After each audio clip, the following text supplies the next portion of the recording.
नमस्कार बालमित्रांनो, आज आपला सेतू अभ्यासक्रमाचा 27वा दिवस आहे. इयत्ता 4थी विषय आपण पाहतो आहोत सर्वच, आणि त्यातला पहिला विषय आहे मराठी. चला तर मग पाहूया. आज मराठीमध्ये आपण काय शिकणार आहोत तर विरामचिन्हांची ओळख. आता आपली ही विरामचिन्हांची ओळख 23-24व्या दिवशीच झालेली आहे आणि ती आपण शिकलेलो आहोत. पण आज पुन्हा एकदा इथे परिच्छेद दिलेला आहे आणि तो परिच्छेद आता मी वाचून दाखवते आहे तुम्हाला. उदाहरणार्थ, अगं हा मी बिम्म नव्हे का, आणि ती तू आई आहेस. तू ढीगभर लाडू केले आहेस आणि तू बिम्मला एक नव्हे 2 लहान लहान लाडू देत आहेस. बिम्मने समजावून सांगितले. आता मात्र आई मोठ्याने हसू लागली. ती म्हणाली, असं आहे का हे चित्र? लबाड चित्रकार, आई बिम्मला लाडू देत आहे का? छान छान. असं आई म्हणते. आता बघा, ह्याच्यामध्ये आपल्याला कोणकोणती विरामचिन्ह दिसतात आहे.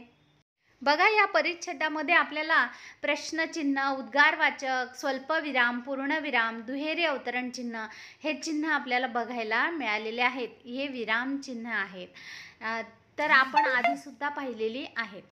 आता पहा, आपल्याला इथे सांगितलेलं आहे की वेगवेगळी विरामचिन्ह वापरून वेगवेगळे वाक्य तयार करा. आता आपण वाक्य तयार करणार आहोत 2-3.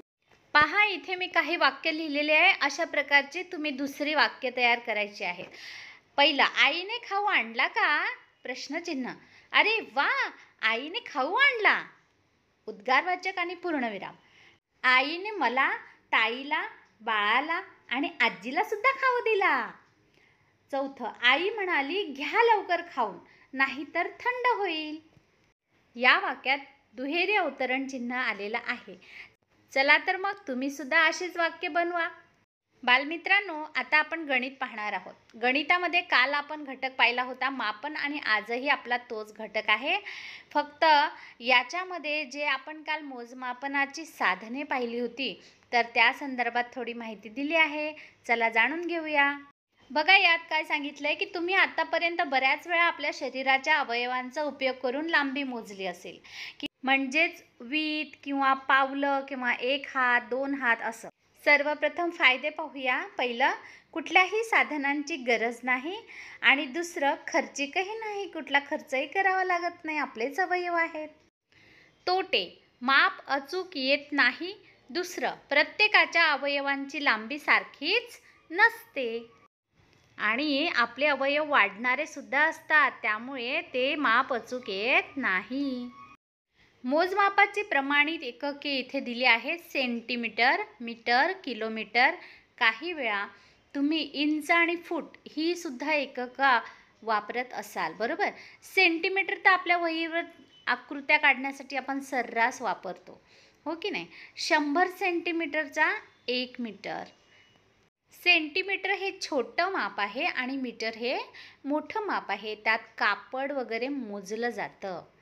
तुमच्या आईच्या साडीचा पदर जो असतो ना, त्याची रुंदी मोजा. ती साधारण 1 मीटर असते. बघा, 100 सेंटीमीटर भरली तर ती 1 मीटर होईल. मुलांनो, तुम्ही घर किंवा परिसरात कोणकोणत्या वस्तूंची लांबी मोजताना पाहिलं आहे किंवा तुम्ही स्वतः मोजली आहे, तर 5 उदाहरणं द्यायची आहेत. बघा, आता याच्यामध्ये बघा की तुम्ही तुमच्या घराचं समजा दरवाजे खिडक्या बनवायला घेतले असेल, तर ते मोजताना तुम्ही पाहिलं असेल. तुमच्या घरातली गादी बनवायला दिली असेल, तर ती मोजताना तुम्ही पाहिली असेल. तुमच्या घरासमोरची जागा म्हणा किंवा शेतातली जागा म्हणा, कोणी मोजताना तुम्ही पाहिली असेल. तुम्ही वहीची लांबी रुंदी तुमचा दादा, ताई किंवा तुम्ही सुद्धा मोजली असेल. तर तुम्ही तुमच्या घरामध्ये ज्या काही वस्तू आहेत, तर त्या कधी ना कधी मोजताना तुमच्या लक्षात आलं असेल, तर त्या लिहायच्या आहेत. कपड्याच्या दुकानात तुम्ही जाता तेव्हा कापड मोजताना सुद्धा तुम्ही लांबी रुंदी मोजताना पाहिलं असेल. इथे तुमच्यासाठी कृती दिलेली आहे. बघा, घरातील एक टॉवेल घ्या, जमिनीवर त्याला अंथरा, त्याची लांबी तुमच्या भीतीने मोजा आणि त्याची नोंद करा. त्या टॉवेलची लांबी आईला किंवा बाबांना त्यांच्या भीतीने मोजण्यासाठी सांगा, आणि मग किती भरते त्याची नोंद करा. आलेल्या नोंदी निरीक्षण करून काय निष्कर्ष निघाला तो वहीमध्ये लिहा. म्हणजे तुमची वीत आणि तुमच्या आईवडिलांची वीत यात फरक असणार आहे. तुमची वीत छोटी, तुमच्या आईवडिलांची वीत मोठी असणार आहे. पुढचं बघा, आपण जर कापड दुकानदाराकडून वीतीने मोजून विकत घेतलं तर काय होईल? तर सगळं माप चुकेल आपलं. कारण आपल्याला कपडा कसा शिवायचा आहे, त्यासाठी किती मीटर कापड लागणार आहे ते मोजून मापून घेतो. आणि दुकानदाराची वीत लहान मोठी असू शकते, त्यामुळे माप चुकू शकतं. त्यामुळे असं माप चुकीचंच ठरणार. बघा, तुमच्याकडे असलेल्या वही पुस्तकाची लांबी रुंदी तुम्ही मोजपट्टीच्या साह्याने मोजा आणि लिहा. ते तुम्ही सहज करू शकता. पुढचं पहा, तुझी वहीची लांबी कशाने मोजणार? मोजपट्टीच्या साह्याने. कंपासमध्ये पट्टी असते की नाही? आता तुझी उंची किती आहे हे मोजून लिहा. कशी लिहायची? तर भिंतीला तुम्ही उभं राहायचं किंवा भिंतीवर आकडे लिहायचे. पट्टीच्या साह्याने आधी माप घ्यायचं, त्याला व्यवस्थित खुणा करायच्या आणि तिथे तुमची उंची मोजायची. मुलांनो, आपण आपल्या वर्गात हा प्रयोग केलेला आहे. पुढचं बघा, घरापासून ते जवळच्या किराणा दुकानापर्यंतचे अंतर मोजण्यासाठी कोणते साधन वापरशील तू? तर बघा, आता इथे कंपासातली पट्टी वापरून चालणार आहे का जमीन मोजण्यासाठी? तर अजिबात नाही. हे साधन इथे उपयोगी पडणार नाही पट्टीचं. तर तिथे आपल्याला टेपचाच सहारा घ्यावा लागेल. टेपच्या आधारानेच आपल्याला ते मोजावं लागेल किंवा एखादी काडी, मोठी काडी जी मीटरमध्ये मोजलेली आहे अशी काडी जरी घेतली तरी चालेल, पण मोठी असावी.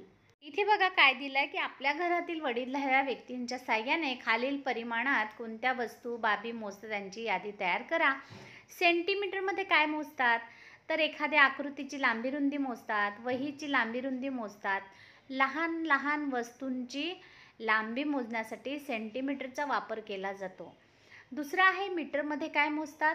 तर मीटरमध्ये कापड मोजतात किंवा एखाद्या मोठ्या काडीची लांबी रुंदी लांबी मोजायची असेल तेव्हा पण तिचा वापर केला जातो. किलोमीटरमध्ये काय मोजतात? किलोमीटरमध्ये जमीन मोजली जाते, जमीन. टाकाऊ वस्तूपासून 1 मीटर मापाचे साधन बनव. टाकाऊ वस्तू म्हणजे जे आपल्या कामाच्या नाही आहे. समजा एखादी काडी असेल तर 1 मीटरची काडीचं माप तुम्ही ठेवू शकता. कापडाच्या दुकानात असते बघा, अशा काड्या पण वापरल्या जातात. 1 मीटर असते ती काडी आणि मग तो बघा कापड तिला बरोबर असं मोजून मापून काडीला तो देतो आपल्याला. तुम्ही निरीक्षण करा कधी. आपण पाहतोय परिसर अभ्यास भाग 2, आपले कुटुंब आणि घर. आता याच्यामध्ये बघा, पहिला प्रश्न दिला आहे, आपल्या कुटुंबात कोण कोण राहते? तुमच्या कुटुंबात कोण कोण राहतं ते इथे लिहायचं आहे. आता मी इथे नमुना दाखल उत्तर लिहिलं आहे. तुम्ही तुमच्या घरात जितके व्यक्ती असतील, कोण कोण राहतं त्यांची नावं लिहायची आहेत. बघा, प्रश्न दुसरा आहे, सर्व कुटुंबातील व्यक्तींची संख्या व स्वभाव सारखेच असतात का? तर नाही, प्रत्येकाच्या कुटुंबामध्ये कमी जास्त व्यक्ती असतात. संख्या सारखी नसते आणि स्वभाव तर मुळीच सारखा नसतो. कुटुंबातील व्यक्तींचे स्वभाव लिहा. तुमच्या कुटुंबामध्ये ज्या ज्या व्यक्ती राहतात त्यांचे स्वभाव लिहायचे आहेत. म्हणजे ते कसे आहेत? आरडाओरडा करणारे, रागिष्ट आहेत की प्रेमळ आहेत, दयाळू आहेत, मायाळू आहेत, कसे आहेत ते तुम्ही लिहायचं आहे. की चिडके आहेत. व्यक्ती लिहायच्या आणि त्यांच्यापुढे त्यांचा स्वभाव लिहायचा. जसं की बाबा प्रेमळ असतील तर प्रेमळ लिहा, रागीट असेल तर रागीट लिहा. ठीक आहे. पुढचं पहा, कुटुंबातील व्यक्तींच्या चांगल्या सवयी लिहा. तर आई जर सकाळी अगदी लवकर उठत असेल तर ती आईची चांगली सवय आहे, हो की नाही? दादा जर खेळून आल्यावर आंघोळ करत असेल, हातपाय तोंड स्वच्छ धुत असेल साबणाने, तर ती त्याची चांगली सवय आहे, हो की नाही? तुम्ही रोज दात घासत असाल तर ही तुमची चांगली सवय. अशा प्रत्येकाच्या चांगल्या सवयी लिहायच्या आहेत. आपण आपल्या कुटुंबात जन्मतो, वाढतो. आईवडील आपल्याला लहानाचे मोठे करतात आणि आपली काळजी घेतात. बघा, कुटुंबातील मोठ्या व्यक्तींचा आदर करा. कुटुंबातील प्रत्येक आजारी व्यक्तींची काळजी घ्या. लहान मुलांचा सांभाळ करा. चांगल्या सवयी अंगी बाणा. तर हे बाळगा, हे बघा, हे आपल्याला दिलेल्या काही चांगल्या सवयी आहे. आता याच्यातून तुम्हाला काय समजलं ते थोडक्यात लिहायचं आहे. की वरील अध्ययन अनुभवातून काय समजलं, काय शिकण्यास मिळालं? तर आपलं कुटुंब आपल्यासाठी खूप महत्त्वाचं आहे. आपण प्रत्येकजण एकमेकांची काळजी घेतली पाहिजे. चांगल्या सवयी अंगी बांधल्या पाहिजे. स्वभाव जरी वेगवेगळा असला तरी प्रेमाने राहिलं पाहिजे. हा एक प्रश्न नवीन आहे बघा, कोणत्या प्रसंगी कुटुंबातील सगळे नातेवाईक एकत्र येतात?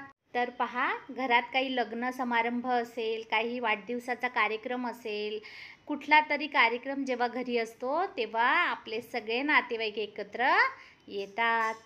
तसेच कुटुंबात जर काही दुःख झालं तर त्या दुःखामध्ये सुद्धा सहभागी होण्यासाठी, आपल्याला धीर देण्यासाठी आपले सगळे नातेवाईक एकत्र येतात.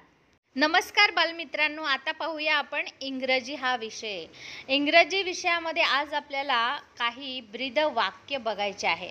ब्रीद वाक्य म्हणजे काय, तर एखाद्या गोष्टीचं एखादं ठराविक चिन्ह असते, त्या चिन्हावर काहीतरी लिहिलेलं असते, ते त्यांचं वाक्य असते. आता बघूया अशीच वाक्य आपण. आता हे पहा, अमेझिंग ॲनिमल असं लिहिलेलं आहे गोलामध्ये.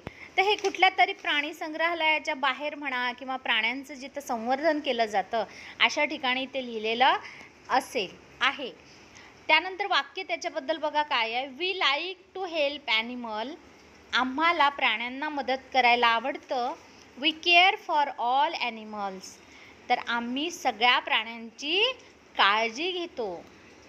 बघा इथे रीडिंग क्लब दिलेला आहे, म्हणजे वाचनाचा एक कट्टा, वाचन कट्टा म्हणू शकतो आपण.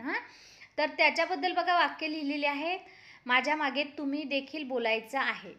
I like to read, I like to learn, books teach us many things, we care for plants, we help to grow plants. त्यानंतर बघा गो ग्रीन क्लब म्हणून एक संस्था आहे, तिचं नाव बघा, जी वृक्ष संवर्धनाचं काम करते. तर बघा तिचे वाक्य काय आहेत. वी केअर फॉर प्लांट्स, म्हणजे आम्ही रोपांची, झाडांची काळजी घेतो. दुसरं वाक्य, we help to grow plants, आम्ही झाडं वाढण्यासाठी मदत करतो, म्हणजे त्याला खत पाणी घालतात वगैरे सगळं. आता हा बघा पुढचा हेल्थ क्लब, म्हणजे आरोग्य कट्टा म्हणू शकता तुम्ही. तर जिथं आरोग्य संदर्भात आपल्याला गोष्टी सांगितल्या जातात, चांगल्या सवयी लावल्या जातात. तर बघा यांचं वाक्य काय दिलंय वरती. ईट वेल, स्लीप वेल, चांगलं खा, चांगलं झोपा. एक्झरसाइज एव्हरी डे, प्रत्येक दिवशी व्यायाम करा. Keep your body fit and fine, तुमची बॉडी म्हणजे तुमचं शरीर फिट अँड फाईन ठेवा, म्हणजे स्वस्थ आणि निरोगी ठेवा. आता बघा इथे काही मोटो दिले आहेत. मोटो म्हणजे काय, बिरुद, म्हणजे एखाद्याचं काय म्हणतो आपण, एखाद्याच्या ओळख एखाद्याची. आता इलेक्ट्रिसिटीची बघा पहिले काय दाखवलेलं आहे. इलेक्ट्रिसिटी म्हणजे काय, ते बघा ढगातून वीज कडाडते ना, ते वीज हे काय आहे, इलेक्ट्रिसिटीच आहे एक प्रकारची. ती पाण्यापासून हवेपासूनही तयार करतात. तर इलेक्ट्रिसिटीचं जे वाक्य आहे ते काय आहे, त्याचं चिन्ह बघा, अशी वीज चमकते असं दाखवलं आहे. आणि electricity is power, do not waste it. बोला तुम्ही पण, electricity is power, do not waste it. आता हे बघा, हे दुसरं जे बिरुद दिसतंय आपल्याला, चिन्ह दिसतं आहे आपल्याला, तर ते आहे पाणी पुरवठा विभागाचं, जलसंवर्धन विभागाचं, बरं का. त्याच्यावर पाण्याचं चित्र दिसतंय, एक थेंब, दोन हाताचे तळवे दिसत आहेत, आणि लिहिलंय बघा, वाचा. वॉटर इज लाईफ, पाणी हे जीवन आहे. डू नॉट वेस्ट इट, त्याला वाया घालवू नका. त्यानंतर इथे मोठा रोड दिसतोय बघा, त्याच्यावर सिग्नल दिसत आहेत, है ना, दिवे दिसत आहेत बघा, लाल, पिवळा, हिरवा. आपण शिकलेलो आहे, लाल दिवा लागला की गाडी थांबते, हिरवा दिवा लागला की गाडी पळते, है की नाही. तर बघा त्याच्या खाली काय लिहिलं आहे. We follow the traffic rules, no hurry no worry, आम्ही वाहतुकीचे नियम पाळतो, घाई करू नका, चिंता करू नका, असं त्याचा अर्थ आहे. पुढचं आहे बघा, झाडांच्या संदर्भात बघा, तिथे काय लिहिलं आहे आता. कीप अवर सिटी क्लीन, म्हणजे आपलं शहर स्वच्छ ठेवा. यूज डस्टबिन फॉर गार्बेज, कचऱ्यासाठी डस्टबिन वापरा. डस्टबिन म्हणजे काय, कचऱ्याचा डब्बा. पुढचं चित्र पहा, हे कोरोना काळातलं चित्र आहे बघा. हात धुण्याचं चित्र दाखवलं आहे, तिथे हँड्स लिहिलं आहे, फेस आणि स्पेस दिसलं. तर वाचा माझ्या मागे. वॉश युअर हँड्स, म्हणजे तुमचे हात धुवा. Put on mask on your face, तुमच्या तोंडावर मास्क लावा. कीप सेफ डिस्टन्स, म्हणजे सुरक्षित अंतर ठेवा. चला तर मुलांनो, आज आपण इथेच थांबूया. खुश रहा, अभ्यास करा. धन्यवाद.